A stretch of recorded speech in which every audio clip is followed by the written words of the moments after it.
Assalamu alaikum and welcome to all of you to Intellect Coaching Center's YouTube channel. आज हमारा topic है programming of fundamentals के अंदर for loops. Basically C++ के अंदर we have three types of loops. The first one is called for loop, the second one is called while loop and the third one is called do while loop. आज हम जिसके ऊपर बात करने जा रहे हैं that is for loop. ठीक है जी. अच्छा जी, तीन काम करने होते हैं फॉर लूप में. पहले मैं इसका आपको सिंटेक्स बता देता हूँ. फॉर और ब्रैकेट्स ओपन करनी है, उसके बाद हमने इनिशियलाइजेशन करनी होती है, फिर हमने कंडीशन चेक करनी होती है और उसके बाद फिर हमें कोई ऑपरेशन परफॉर्म करना होता है. ऑपरेशन आमतौर पे इंक्रीमेंट ऑपरेटर होता है या फिर डिक्रीमेंट ऑपरेटर होता है. अच्छा, अब मिसाल के तौर पे, अच्छा पहले तो सवाल ही पैदा होता है कि हम लोग लूप इस्तेमाल क्यों करते हैं. सो लूप इस्तेमाल करने का बुनियादी मकसद ये होता है कि कोई भी काम जो कि आप रिपीटली कर रहे हो, बार बार करने हो आपको वो काम, तो आप उसको लूप में डाल सकते हैं. मिसाल के तौर पे मैं आपसे कहूँ कि you have to print your name 10 times, तो आप 10 मरतबा सी आउट और अपना नाम लिख देंगे या फिर प्रिंट एफ और अपना नाम लिख देंगे. अगर मैं कहूँ कि भाई 100 टाइम्स कर दें तो आप हो सकता है कि कॉपी पेस्ट कर दें, लेकिन अगर मैं आपसे कहूँ 1 मिलियन टाइम्स करें, so definitely it will be hectic for you to write your name 100 times और 100 मिलियन टाइम्स या 1 मिलियन टाइम्स ना. सो बहुत ज्यादा हैक्टिक हो जाएगा. तो उसके लिए बहुत आसान तरीका है, क्योंकि आपको एक ही काम बार बार रिपीट करना है. सो यू कैन यूज लूप, और आप कोई सा भी लूप इस्तेमाल कर सकते हैं. It could be for loop, while loop and do while loop. आज के टॉपिक जो हमारा है वो फॉर लूप है. इंशाल्लाह जो नेक्स्ट वीडियो होगी उसके अंदर मैं वाइल और डू वाइल को एक साथ कवर कर लूंगा. अच्छा, अब मिसाल के तौर पे एक एग्जांपल लेते हैं. I want to print counting from 1 to 10. मुझे 1 से लेके 10 तक की काउंटिंग प्रिंट करनी है. अगर आप गौर करें तो काउंटिंग प्रिंट करवाने के लिए मुझे एक ही काम बार बार करना था, यानी कि मैं नंबर को प्रिंट करूं, यानी कि 1 को पहले प्रिंट किया, उसके बाद उसमें 1 का इंक्रीमेंट किया तो 2 आ गया, फिर 1 का इंक्रीमेंट किया 3 आ गया, 1 का इंक्रीमेंट किया 4 आ गया, and so on so fourth. तो क्यों ना मैं ये काम लूप के थ्रू करवा लूं. Let's see. फॉर लूप इस्तेमाल कर रहा हूँ, एक वेरिएबल को इनिशियलाइज कर रहा हूँ 1 से. सबसे पहला काम क्या था, इनिशियलाइजेशन. तो मैंने इंटीजर टाइप का एक वेरिएबल लिया है जिसका नाम मैंने रखा है आई. उमूमी तौर पे जनरली स्पीकिंग जो वेरिएबल इस्तेमाल किया जाता है लूप्स के अंदर वो आई होता है. ये वेरिएबल का नाम है, ये ए भी हो सकता है, ये बी भी हो सकता है, ये जी भी हो सकता है, ये कुछ भी हो सकता है, लेकिन इसको आई इसलिए लिया जाता है क्योंकि it counts a number of iterations. ठीक है. अच्छा, देन ये लूप कब तक चलना चाहिए, जब तक के आई की value less than equals to 10 नहीं हो जाती, and each time the value of i should be incremented by 1. I की वैल्यू हमेशा, आई की वैल्यू में 1 का इंक्रीमेंट होना चाहिए. This I plus plus plus I plus plus represents increment. मैं प्लस प्लस आई लिखूं that is pre increment operator, मैं आई प्लस प्लस लिखूं this is post increment operator. यहाँ पे इससे प्रोग्राम की एग्जीक्यूशन पे कोई फर्क नहीं पड़ेगा. The value of i will always be incremented by 1. अच्छा, what I need to do now, मैं सी आउट कर रहा हूँ आई की वैल्यू को और एंडल भी लगा देता हूँ ताकि हर एक आई की वैल्यू को प्रिंट करने के बाद वो नेक्स्ट लाइन पर आ जाए. लेट्स सी कि इसका आउटपुट क्या आता है. It should print the counting from 1 to 10.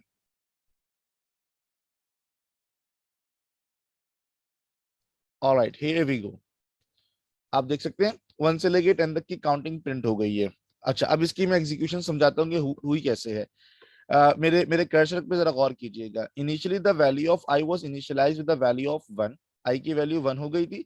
उसने भी कंडीशन को चेक की है, क्या आई की value less than equals to 10 है. So the value of i was 1. 1 is less than equals to 10. Yes, the condition is true. अगर condition true होगी वो नीचे आ जाएगा. नीचे आके मुझे करना है क्या है, I need to print the value of i. मुझे आई की वैल्यू को प्रिंट करना था, तो मैंने आई की वैल्यू को प्रिंट कर दिया. Here we have 1. उसके बाद क्या करेगा, वो यहाँ पर जाएगा ऊपर और आई की वैल्यू में एक का इंक्रीमेंट कर देगा. The value of i will be incremented by 1, so the new value of i will be 2. Now it will check the condition कि whether the value of i is less than और equals to 2 और not. तो 2 is less than 2, condition is true. वो नीचे आएगा, value क्या print कर देगा, 2, एंड हियर वी हैव 2. ठीक है. उसके बाद क्या करेगा, वो दोबारा से यहाँ ऊपर जाएगा, आई की वैल्यू में इंक्रीमेंट करेगा. Now this time the value of i will B 3. 3 is less than equals to 10. Condition is true. It will print the value of I, that is 3. Alright. उसके बाद I की वैल्यू 4 हो जाएगी, condition true हो जाएगी, print हो जाएगी, and so on so fourth. Let's suppose the value of I has been printed as 9. 9 print हो गया यहाँ पर. अच्छा, अब ऊपर जाएगा, I की वैल्यू में इंक्रीमेंट करेगा. Now this time the value of I will be 10. 10 is less than equals to 10, yes the condition is still true, वो यहाँ पर आएगा 10 को प्रिंट कर देगा. अब now this time the value of I will be incremented by 1 again, but now this time the value of I will be 11. और जब वो कंडीशन को चेक करने के लिए जाएगा, so the condition becomes false, यानी कि 11 is less than equals to 10. The answer is no, this is false. तो वो क्या करेगा, वो लूप से बाहर यहाँ पर आ जाएगा इस जगह पर. तो लूप टर्मिनेट उस वक्त होगा जब this condition will be false. And you can see the output कि 1 से लेके 10 तक की गिनती प्रिंट हुई है, 11 and so on so forth नहीं हुई है.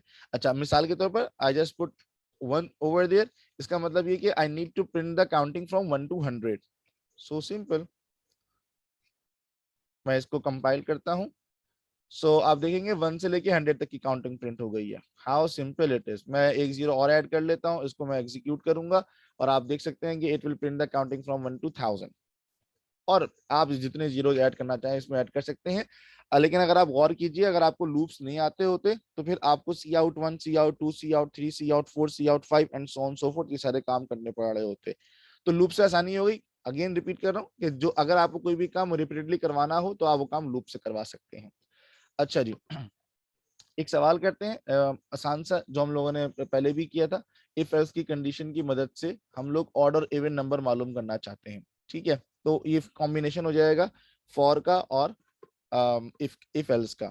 अच्छा, मिसाल के तौर पे मैं चाहता हूं कि 1 से लेके 10 तक के तमाम नंबर्स को चेक किया जाए कि वो ऑड है या इवन है, और अगर वो ऑड हो तो उनके आगे ऑड लिखा हुआ आ जाए, अगर वो इवन हो तो फिर वो इवन लिखा हुआ आ जाए.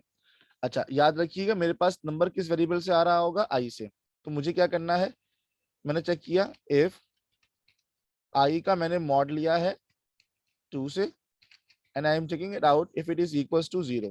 If it is equals to 0, so what I need to write over there, अगर 2 से मॉड लेने के बाद आंसर 0 आ रहा है, इसका मतलब ये वो इवन नंबर है. तो मैंने कहा सबसे पहले तो आई प्रिंट हो और उसके आगे क्या प्रिंट हो जाए, even. Alright, but if this is not the case, तो इसका मतलब ये कि the number is an odd number. So मैंने यहाँ प्रिंट करवा दिया. पहले पहले आ जाएगा आई की वैल्यू और उसके बाद आ जाएगा लिखा हुआ odd. Let me see, is it working or not? Wow, perfect. You can see कि सबसे पहले क्या आएगा, 1. आई की वैल्यू 1 होगी. 1 का मॉड लिया जाएगा 2 से, so the remainder will be left as 1. So this condition is false. जब ये कंडीशन फॉल्स, जब इफ की कंडीशन फॉल्स होती है तो वो कहाँ पे जाता है, एल्स पे. एल्स पे क्या लिखा हुआ आएगा, नंबर. नंबर की वैल्यू कितनी है, 1. ये 1 प्रिंट हो गया. उसके बाद क्या लिखा हुआ आएगा, ऑड. परफेक्ट. उसके बाद क्या करेगा, वो आई की वैल्यू में इंक्रीमेंट करेगा. Now this time the value of i will be 2.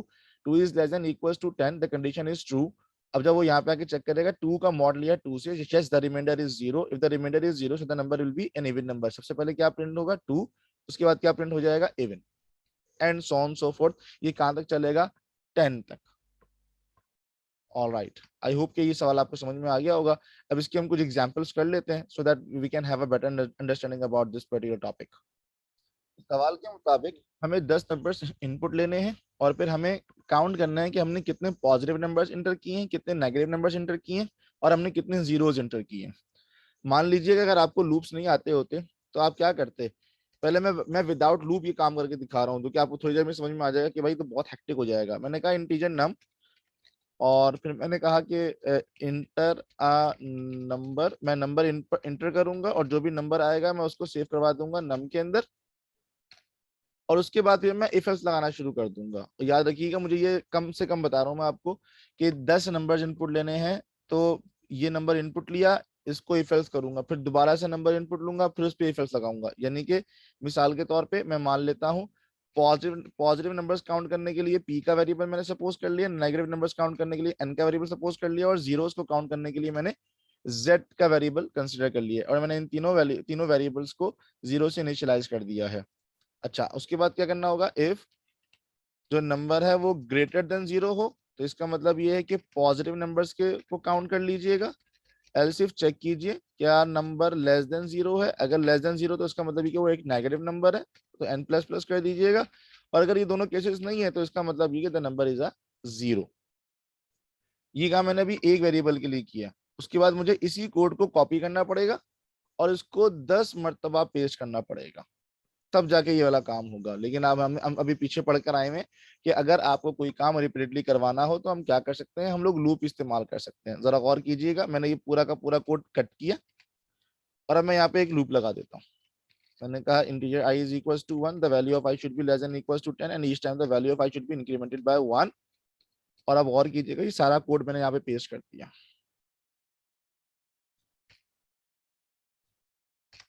सो अब क्या होगा कि नंबर की वैल्यू इनपुट ली जाएगी, एक मर्तबा चेक किया जाएगा, उसको काउंट कर लिया जाएगा, फिर लूप दोबारा से चलेगा, फिर ये सारा काम दोबारा से होगा। ठीक है, अच्छा अब इसको मैं एग्जीक्यूशन करके दिखाता हूँ, लेकिन उससे पहले मैंने काउंट तो कर ली है, मैंने प्रिंट नहीं करवाया, मैं प्रिंट करवा लेता हूँ।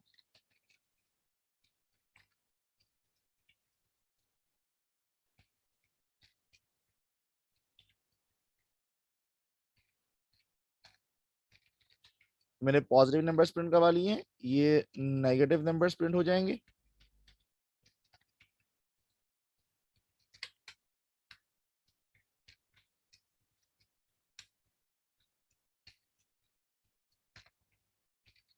और ये आखिर में जीरोस प्रिंट हो जाएंगे। Alright, let's see. मैंने प्रोग्राम को रन किया और नाउ इट्स शोइंग मी कि इंटर अ नंबर। मैंने कहा 32, मैं कुछ भी रैंडम नंबर्स दे रहा हूं। आप देख सकते हैं कि मुझे प्रोग्राम ने आउटपुट दे दिया है। लेट मी सी कि ये आउटपुट सही आया या नहीं आया, उसके बाद फिर मैं एक्सप्लेन करूंगा कि how is it working. Check कर लेते हैं जरा पॉजिटिव नंबर्स कितने थे हमारे पास। So you can see 1 2 3 4 5 6 7, sorry 3 4 5 6 and 7। So in total, I'm sorry, मैं जीरोस को भी काउंट कर रहा हूँ एक्चुअली। 1 2 3 4 5 पॉजिटिव नंबर्स आ गए। नेगेटिव नंबर से काउंट कर लेते हैं। 1 2 3, 3 नेगेटिव नंबर्स आ गए हैं। और जीरोस काउंट कर लेते हैं, 1 2। परफेक्ट। इसका मतलब ये है कि ये हमें बिल्कुल सही आउटपुट शो कर रहा है। पॉजिटिव नंबर्स को भी काउंट कर रहा है, नेगेटिव को भी और जीरोस को भी काउंट कर रहा है। अब इसकी जरा लॉजिक समझ लीजिएगा। लेकिन ये सबसे पहले क्या क्या किया मैंने वेरिएबल्स डिफाइन कर दिए। नम का एक वेरिएबल बनाया जिसमें मैं इनपुट लूंगा, पी का मतलब पॉजिटिव नंबर, एन का मतलब नेगेटिव नंबर, जेड का मतलब जीरोस। उसके बाद मैंने लूप चलाया 1 से लेके 10 तक। अच्छा, अगर आपके पास सवाल ये आ जाए कि you have to take 100 numbers input, so you don't have to worry about it, बस यहाँ पे एक जीरो का और जीरो आप और ऐड कर दीजिएगा। उसके बाद इंटर नंबर, जो भी नंबर आएगा उसको मैं नम में सेव करवा दूंगा। और उसके बाद मैंने चेक किया कि लेट्स, अच्छा पहला नंबर मैंने क्या इनपुट दिया, 32। तो उसने क्या किया, 32 is greater than 0, yes the condition is true. If the condition is true तो वो क्या करेगा, p प्लस प्लस कर देगा। Initial value, the initial value of p was 0, अब वो इसका इसमें एक का इंक्रीमेंट करेगा, सो दैट वुड बिकम 1। तो p की वैल्यू कितनी हो जाएगी, 1। अच्छा, अब वो बाकी में एल्स इफ में चेक नहीं करेगा। अच्छा, लूप अभी चूंकि खत्म नहीं हुआ तो बाहर के प्रिंट भी नहीं करेगा, वो आई की वैल्यू में इंक्रीमेंट करेगा। Now the value of i will be 2। Condition को चेक करेगा, 2 is less than equals to 2, yes the condition is true. दोबारा से अंदर आएगा, लिखा हुआ आएगा इंटर अ नंबर, लिखा हुआ आया था इंटर अ नंबर, मैंने नंबर इनपुट दिया। Now this time the number is 12। तो अगेन कंडीशन को चेक करेगा, num is greater than 0, yes the condition is true. वो पॉजिटिव नंबर में एक का इंक्रीमेंट कर देगा। Now this the previous value of p was 1, now अब एक का इंक्रीमेंट और कर दूंगा, the value of p will be 2। अच्छा, इसी तरीके से जो तीसरा इनपुट मैंने दिया था 65, उसके साथ भी ऐसा ही होगा। अच्छा, जब चौथे के लिए चलेगा तो क्या होगा, इंटर नंबर, मैंने इस मतलब नंबर क्या इनपुट दिया, माइनस का 45। अब वो पहले कंडीशन को चेक करेगा, if num is greater than 0 the condition is false. तो वो क्या करेगा, एल्स में जाके चेक करेगा, else if num is less than 0, क्या नंबर की वैल्यू लेस देन 0 है, and the answer is yes. तो क्या करेगा, n की वैल्यू में इंक्रीमेंट कर देगा। The previous value of n was 0, now the new value of n will be 1। Alright, अगला इनपुट आएगा, उसमें मैंने इनपुट क्या दिया था, 0। तो नम की वैल्यू 0 हो गई है, num is greater than 0, condition is false, num is less than 0, condition is false. जब दोनों कंडीशन फॉल्स हो गई हैं तो वो एल्स पे जाएगा और 0 की वैल्यू में इंक्रीमेंट कर देगा। And this is how it works. I hope कि ये प्रोग्राम भी आपको समझ में आया होगा। Let's move forward towards another example. सवाल में आप देख सकते हैं कि हमने 200 आवर्स पीरियड का टेम्परेचर इनपुट लेना है यूजर से, and then we have to determine कि how many temperatures were above 20, how many temperatures were below 10, और उनमें से लोएस्ट टेम्परेचर कौन सा होगा। हाँ, ये जो लोएस्ट वाला है इसकी लॉजिक थोड़ी सी डिफरेंट होगी, बाकी सारा काम तो आपको आता ही है। ठीक है जी, let me start the coding. मैंने एक वेरिएबल कंसीडर कर लिया है टेम्परेचर। अच्छा, मैंने इंटीजर लिया है, फ्लोट भी ले सकते हैं, तो कोई मसले की बात नहीं है। ऑलराइट, मैंने इंटीजर एक एक नए टाइप का वेरिएबल लिया टेम्परेचर का। अच्छा, उसमें मुझे काउंट भी करने होंगे कितने अबव है और कितने बिलो है, और एक वेरिएबल मैं उसमें रखूंगा जिसमें मैं लोएस्ट टेम्परेचर काउंट करूंगा। Alright, perfect. सो पता चल रहा है कि 200 आवर्स का लेना है, तो मैं फॉर लूप लगा लेता हूं, और मैंने कहा कि the value of i will B increment will be is initialised with 1, the value of i should be less than और इक्वल्स टू। अच्छा, ये 200 तो बहुत ज्यादा इनपुट्स हो जाएंगे, तो मैं अपनी आसानी के लिए फिलहाल लेट्स सपोज 10 के लिए काम कर रहा हूँ। ठीक है, and each time the value of i will be incremented by 1। Alright, तो सबसे पहले मुझे क्या करना है भाई, मैसेज प्रिंट करवाना है कि inter a number, inter temperature actually. अच्छा, जैसे ही मैं टेम्परेचर को इनपुट दूंगा it should be saved in temp. अच्छा, उसके बाद फिर मैंने इफ एल्स लगाना है। Let me count if the temperature is greater than 20, so above should be plus plus. Else if count if the temperature is less than 10. So now this time below should be plus plus. So yeah, as per the conditions, ये मुझे ये मालूम करना था, तो ये दो काम मैंने कर लिए। अच्छा, let me check it out कि is it working or not. So मैंने above को प्रिंट करवा रहा हूँ,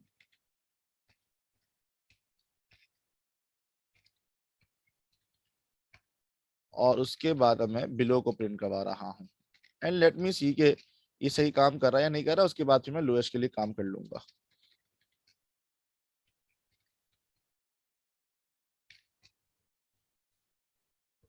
अच्छा जी, प्रोग्राम को मैंने रन किया है और मेरा प्रोग्राम 10 मरतबा चलेगा। तो मैं लेट सपोज 5 टेम्परेचर्स 20 से ऊपर वाले दे देता हूँ। ठीक है जी, ये मेरे 5 टेम्परेचर 20 से ऊपर वाले हैं। मैं 2 टेम्परेचर्स लेस देन 10 दे देता हूँ, और 3 टेम्परेचर ऐसे देता हूँ जो कि 10 और 20 के दरमियान में है।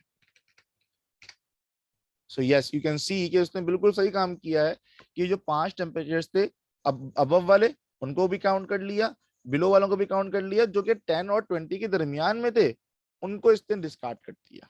ठीक है, क्योंकि प्रोग्राम के मुताबिक उसने हमसे कहा ही नहीं है कि वो ले काउंट किए चाहे। Alright, so we are done with this one. अब एक सवाल रह गया कि the lowest temperature that was input. This is something really interesting. आप एक काम ही करेंगे, लोएस्ट के वेरिएबल को किसी एक बड़ी वैल्यू से इनिशियलाइज कर दें। There could be multiple logics for this one, but मैं इस लॉजिक से काम कर रहा हूँ। मैंने क्या किया, मैंने लोएस्ट की वैल्यू को 1000 से इनिशियलाइज कर दिया है। Now what I am going to do, बहुत आसान सी बात है कि मैं क्या करूंगा, हर आने वाले टेम्परेचर को चेक करूंगा क्या वो लोएस्ट से छोटा है, क्योंकि मैंने लोएस्ट कैसे पोस्ट किया हुआ 1000। मैं हर आने वाले टेम्परेचर को चेक करूंगा क्या वो लोएस्ट से छोटा है। अगर वो टेम्परेचर छोटा हुआ तो मैं उसको लोएस्ट के इक्वल असाइन कर दूंगा। जैसे मिसाल के तौर पे, इफ आने वाला जो भी टेम्परेचर है वो लोएस्ट वैल्यू से छोटा हुआ, तो मैं बोलूंगा भाई अब लोएस्ट 1000 नहीं रहा, बल्कि लोएस्ट क्या बन गया है, जो अब टेम्परेचर आया है। तो इस तरीके से क्या होगा, जो लोएस्ट वैल्यू होगी, जो लोएस्ट वैल्यू ऑफ टेम्परेचर होगी वो लोएस्ट पे असाइन कर दी जाएगी। अच्छा, अब इसको मैं प्रिंट भी करवा देता हूँ, फिर मैं चला के दिखाता हूँ आपको।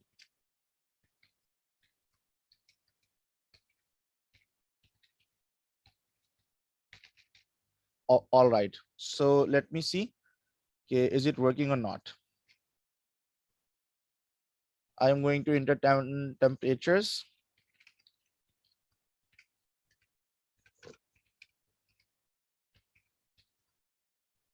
ऑल राइट, तो आप देख सकते हैं कि हमने अबव और बिलो तो पहले भी चेक कर लिया था। ठीक है, अब जो इस वक्त हमने चेक करना था वो लोएस्ट था। तो इन सब में से जो लोएस्ट टेम्परेचर वो कौन सा है, -9 -8। ठीक है, अच्छा इसकी एग्जीक्यूशन देखिएगा जरा कैसे हुई है। मैंने लोएस्ट की वैल्यू को, अच्छा एक पहले तो एक बात ही समझ लीजिए कि इस इफ एल्स का ताल्लुक इस इफ से नहीं है। ठीक है, ये इफ एल्स अलग है और ये वाला इफ अलग है। याद रखिएगा, जब भी खाली इफ स्टार्ट होता है तो इसका मतलब ये कि वो कोड ब्लॉक अलग है। ठीक है, हाँ इस इफ का ताल्लुक इस एल्स से है, यानी कि ये दोनों मिलकर काम करेंगे। इसका ताल्लुक इस कोड से नहीं है, ये बिल्कुल इंडिपेंडेंटली चलेगा। ठीक है, तो मैं इसको चला के दिखा चुका हूँ, मैं सिर्फ इस पे इसकी बात करूंगा अब आपसे। अच्छा, सबसे पहले क्या हुआ कि टेम्परेचर आया 65, ठीक है, जो मेरे काम की चीज है मैं सिर्फ उसकी बात करूंगा। So initially the value of the lowest was 1000, ठीक है, मेरा जो पहला इनपुट था दैट वाज 65। तो जब 65 आया, टेम्प की वैल्यू 65 है, temp is less than lowest, is this condition true और false? The answer is true. अगर ये ट्रू है तो क्या करो, लोएस्ट की वैल्यू को टेम्प के बराबर कर दो, और टेम्प की वैल्यू कितनी थी, 65। सो the new value of lowest will be 65। याद रखिएगा, लोएस्ट की वैल्यू 65 हो गई है। उसके बाद नेक्स्ट इनपुट मैंने दिया है 32। अब वो चेक करेगा 32 is less than lowest, the condition is still true. तो वो क्या करेगा, लोएस्ट की वैल्यू को 32 कर देगा। फिर अगली वैल्यू 12 आएगी, तो लोएस्ट की वैल्यू 12 हो जाएगी, फिर 1, फिर 2, फिर 1, फिर 0। अच्छा, जब 0, अब अभी वैल्यू कितनी है लोएस्ट की, 0। अब 45 आया, तो उसने देखा टेम्परेचर की वैल्यू क्या लोएस्ट से छोटी है, द आंसर इज नो। तो वो क्या करेगा, लोएस्ट की वैल्यू को 0 ही रहने देगा। हाँ, next time the value of the temperature will be -8। Now -8 is less than lowest, yes the condition is true. तो वो क्या करेगा, लोएस्ट की वैल्यू को -8 कर देगा। फिर 1 आएगा, कंडीशन विल बी फॉल्स, 2 आएगा, condition will be false. So this is how it works. All right, let's solve another example. सवाल के मुताबिक एक स्मॉल सी शॉप है जिसमें 280 डिफरेंट आइटम्स रखे हुए हैं, और हर आइटम को जो ना वो 3 डिजिट कोड से सेपरेट किया जा रहा है, ठीक है। या तो आइटम 0 से स्टार्ट होंगे, या 1 से, या 2 से, या फिर 3 से, ठीक है। अच्छा, जो आइटम 0 से स्टार्ट हो रहे हैं वो कार्ड्स हैं, जो आइटम्स 1 से स्टार्ट हो रहे हैं वो स्वीट्स हैं, जो आइटम 2 से स्टार्ट हो रहे हैं वो स्टेशनरी है, और जो 3 से स्टार्ट हो रहे हैं वो टॉयज हैं।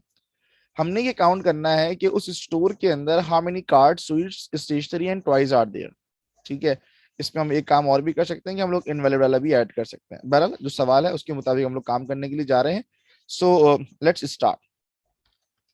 सो सबसे पहले तो मैंने देखना भाई, कोड मैं इनपुट दूंगा, और इसके बाद I need to count cards, I need to count sweets, I need to count stationery, मैं स्टैट लिख रहा हूँ उसको, और ट्वाइस, ठीक है जी। ये मेरे पास वेरिएबल इस्तेमाल होंगे जो इस वक्त फौरी तौर पर मेरे दिमाग में आ रहे हैं। एक लूप लगा लेता हूं। अच्छा, अगेन ये 280 आइटम्स तो बहुत ज्यादा हो जाएंगे, अपनी आसानी के लिए मैंने क्या किया है कि मैं फिलहाल 10 आइटम्स के ऊपर काम कर रहा हूं। If it is working for 10 items correctly, तो इसका मतलब है कि वो 280 आइटम्स के लिए आसानी काम कर लेगा। अच्छा, अब सवाल ही पैदा होता है कि how can we will determine कि जो कोड 0 से शुरू हो रहा है। याद रखिएगा, कोड हमारे पास समथिंग लाइक दिस, कि भाई कोड होगा 210। इफ इट इज 210, इसका मतलब ये कि the code is starting from 2, तो द आइटम इज स्टेशनरी, ठीक है। Let's suppose the code is 190, the code is starting from 1, so it is sweet actually. तो हमें ये फिगर आउट करना पड़ेगा। अच्छा, अब इस सवाल को सॉल्व करने के दो तरीके, मैं दोनों से करके दिखाता हूँ आपको। पहले एक लॉजिक से काम कर लेते हैं। तो मैंने कहा भाई इंटर कोड, कोड को इंटर किया जाए, और उसके बाद फिर जो भी कोड आएगा मैं उसको सेव कहाँ पे कर लूंगा, कोड के अंदर।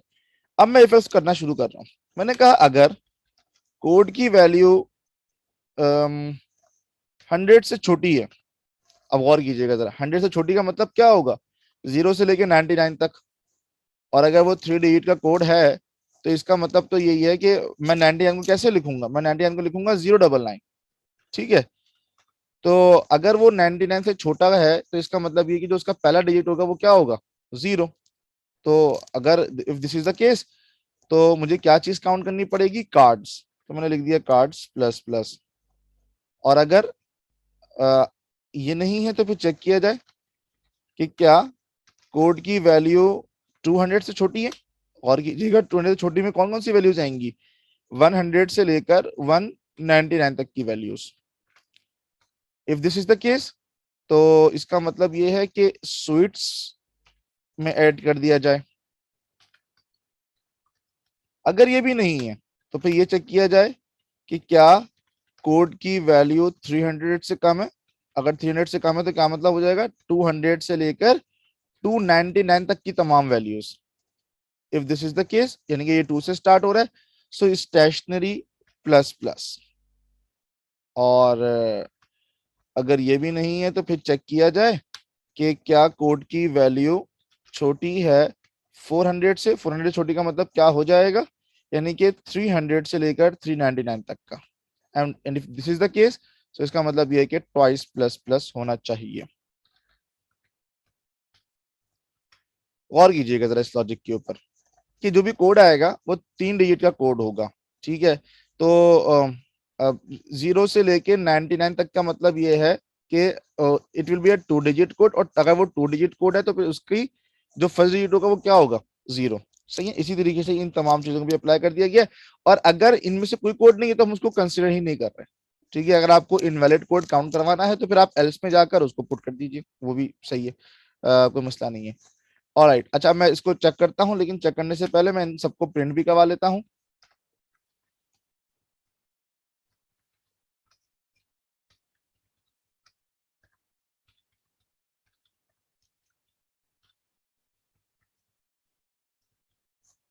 Late me copy and paste. Cards हैं, we have sweets, then we have stationery,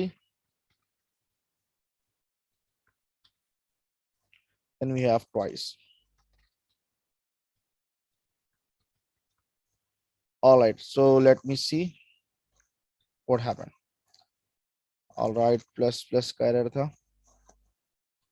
अच्छा जी, वो मुझसे बोल रहे हैं भाई पहला कोड एंटर कीजिए, तो मैंने कर दिया 215। मैं कुछ रैंडमली कोड्स एंटर कर रहा हूँ।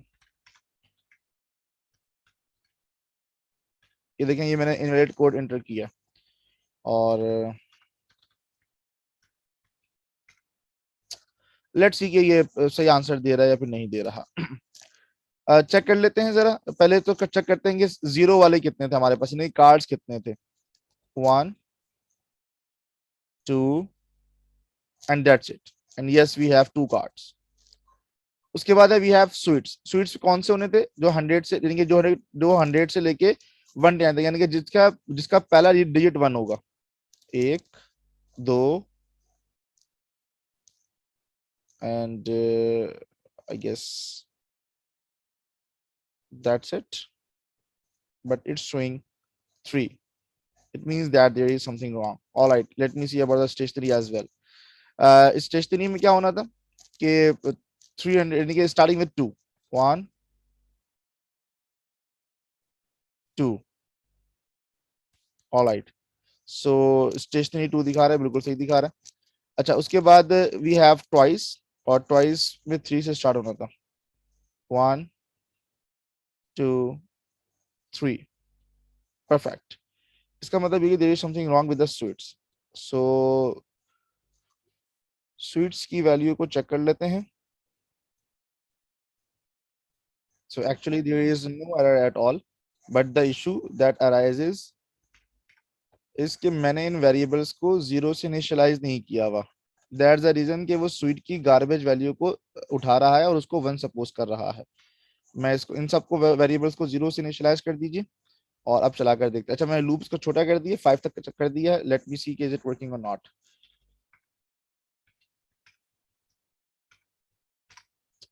तो आप देख लीजिए कि we have 2 sweets now. Perfect, ठीक है जी, और बाकी तमाम अकॉर्डिंगली हो रहे हैं। सो this is how this question can be solve.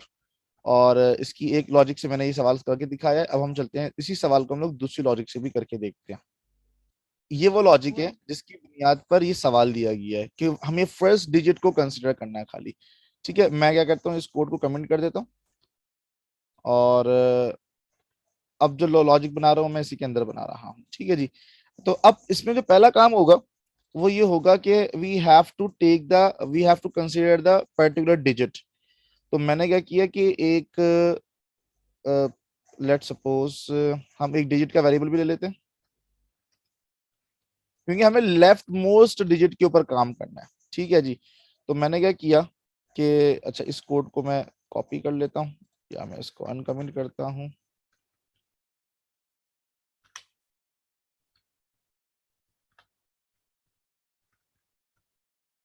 अच्छा, अब जो भी कोड आएगा उस कोड में से मुझे क्या निकालना पड़ेगा, डिजिट, जो मेरे काम का डिजिट है। अच्छा, जो काम का डिजिट है वो कैसे निकलेगा, by dividing the code by 100। Just think about it, मैं ये बात कैसे कह रहा हूँ। लेट सपोज जो कोड है वो आया है 291, तो इसमें से जो काम का डिजिट है वो क्या है मेरे पास, वो है 2। लेट सपोज जो कोड आया है वो आया है 321, इसमें से जो मेरे काम का डिजिट है वो कौन सा होगा, 3। याद रखिएगा ये एक इंटीजर टाइप का वेरिएबल है। जब मैं इसको डिवाइड करूंगा 100 से तो वो क्या करेगा, इसका आंसर निकालेगा 2.91, यानी कि 291 को मैं अगर 100 से डिवाइड करूं so the answer will be 2.91। और चूंकि ये एक इंटीजर वैल्यू है तो वो डेसिमल के बाद की वैल्यूज को डिस्कार्ड कर देगा। ठीक है, इसलिए मैंने यहाँ पर 100 से डिवाइड किया। और उसके बाद आप ये वाली लॉजिक अप्लाई भी कर सकते हैं, और इसको थोड़ा सा आपको चेंज करना पड़ेगा। और वो क्या होगा कि अब उन्होंने क्या कहा था भाई, अगर पहला डिजिट जो है ना वो 0 हो तो ये पहला डिजिट 0 आ जाएगा। और अगर वो बोल रहे हैं कि पहला डिजिट जो है ना वो 1 हो तो आप इसको 1 कर दीजिए। और वो कहते हैं कि अगर पहला डिजिट 2 हो तो यहाँ पर आप 2 कर दीजिए। और कहते हैं कि अगर पहला डिजिट आपका 3 हो तो ये कर दीजिए। So you are done. ठीक है, इसको टेस्ट भी कर लेते हैं चलाकर। अब मैंने 5 कोड्स 5 का तक का लूप चलाया हुआ है, 3 2 1 1 2 एंड 2 34। ओ माय गॉड, ये तो काउंट ही नहीं कर रहा। What is the reason behind this, let's figure it out. So the mistake is here. I don't need to check code, बल्कि I need to check digit, कि क्या digit 0 के बराबर है, क्या डिजिट 1 के बराबर है, क्या डिजिट 2 के बराबर है, या फिर डिजिट 3 के बराबर है। Let's write it again. So program को रन कर लेते हैं, कुछ रैंडमली कोड्स दे देता हूं।